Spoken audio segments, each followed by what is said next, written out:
loss.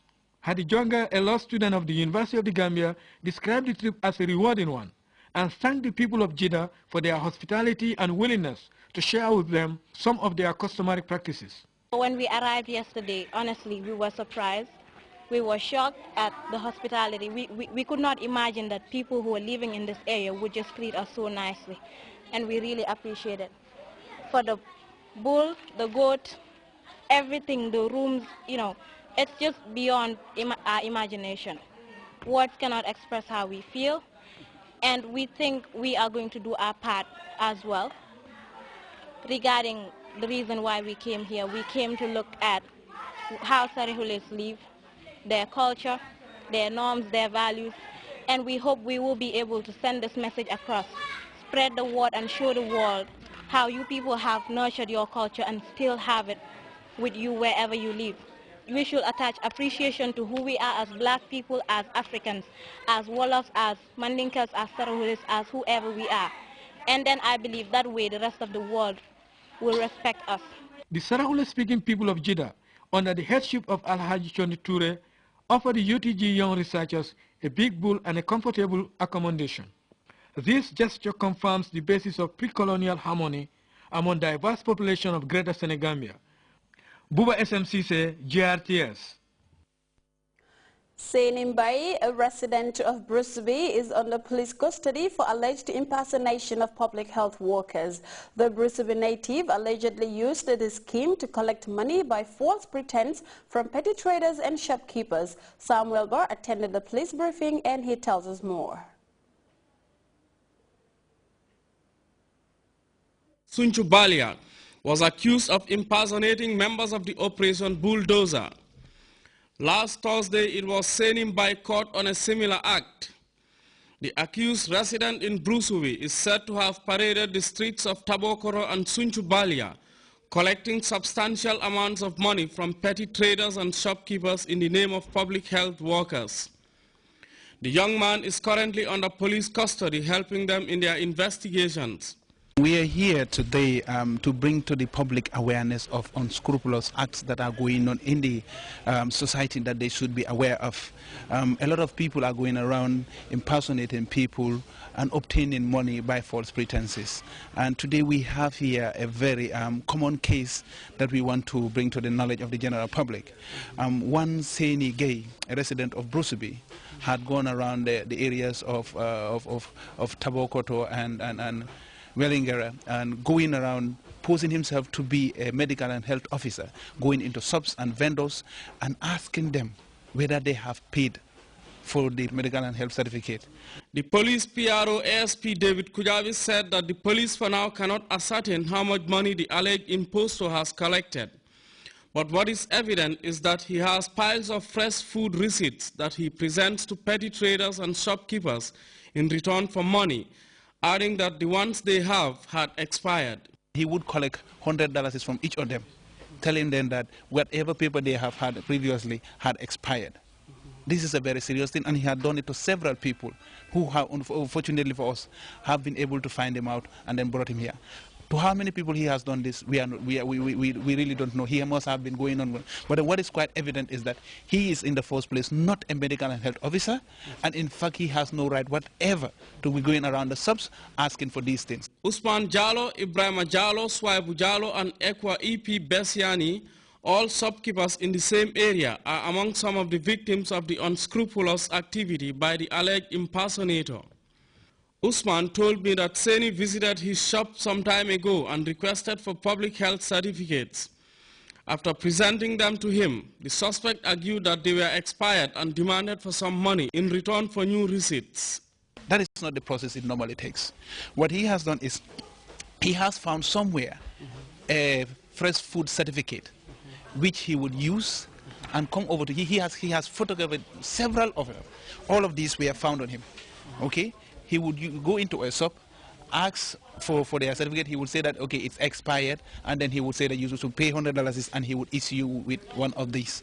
And this he has done to several people, but thank God he has been found. The suspect is currently charged for impersonation of public health workers and unlawful exhibition of false receipts and obtaining money by false pretense. the message to the general public is that they should be wary of such people. They should understand that this is not the way public servants work. You cannot just have anybody walk into your office and then ask for money for such things. Okay, you should always ask for verification. Where necessary, call for witnesses. Where you are in complete doubt, tell him that, okay, fine, let's go to the nearest police station so that we'll sort this out, because I'm not sure. In fact, ask for some kind of identification, some kind of proof that indeed you are working at so-and-so place. You cannot just have anybody come and walk into your shop and then ask for demand for money and then you give it out. The general public is urged to be wary of such people and to report such cases to the police. Samuel Ba, Grts. We will be back with news from outside the Gambia after this break. Stay tuned.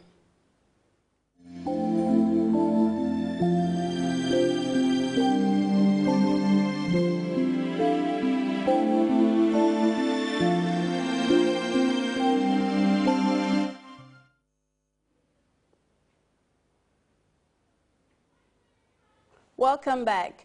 In Libya, reports say more than 32 people were killed after militias fired on protesters in the capital Tripoli. The Libyan government has ordered all armed militias to leave the city, but it has been struggling to establish security in that country since Muammar Gaddafi was overthrown in 2011. We have this report on events in Tripoli. It started as a peaceful protest. Thousands of Tripoli's residents marched towards the headquarters of a militia group, calling for them to leave the capital. But when they got there, this happened. The protesters were met by a torrent of bullets from the building. Dozens of people were killed and hundreds injured. Look, this is the blood of Libyans. I say to the General National Congress, you traitors, and to the government, you traitors. Where's the army? Where are the police? Witnesses say the emergency services were slow to respond. Libya's Prime Minister issued an appeal to the militia to leave Tripoli. All armed brigades from all areas, without exception, should leave Tripoli. So far, all attempts to rein in the militia have failed. Many were regarded as heroes following the overthrow of Muammar Gaddafi's dictatorship.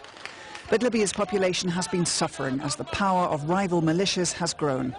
Now the armed brigades pose a threat to the stability of the country, and Libya's weak security forces seem powerless to act.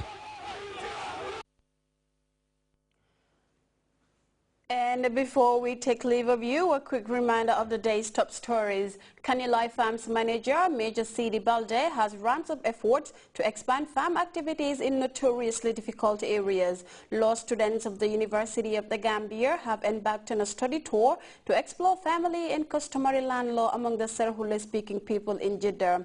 Libya's embattled Prime Minister Ali Zaidan has declared a state of emergency a day after militiamen fired on protesters, killing at least 32 people. And the European Union has pledged additional and immediate assistance to the Philippines as international aid teams continue to arrive in the country. That was all in this edition of the news. Thanks for your time and do enjoy the rest of our programs. Until then, I am Fatou Janembai.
Hello and welcome.